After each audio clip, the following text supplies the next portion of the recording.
जल्दी से वापस आ जाओ। अच्छा अम्मी जान।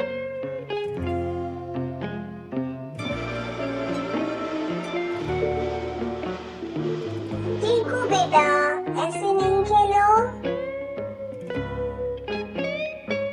अच्छा अम्मी जान। अम्मी जान मैं दोस्तों के साथ खेलने चला जाऊं? नहीं, आराम से इधर मेरे पास ही खेलो। अच्छा अम्मी जान।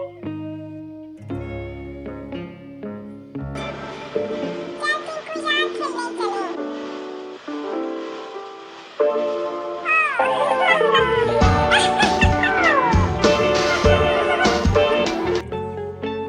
टिंकू बेटा कहाँ हो तुम?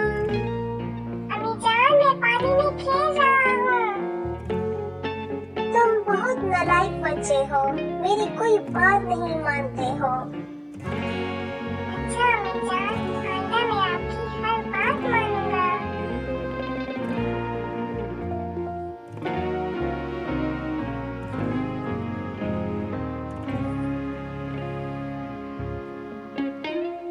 तुम कितनी बुरी तरह चलते हो, तुम्हारी चाल सीधी नहीं है।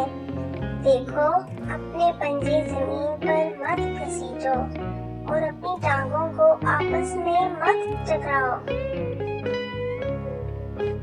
अम्मी जान आप मुझे सीधा चलकर दिखाइए, मैं भी आपको देखकर सीख जाऊंगा।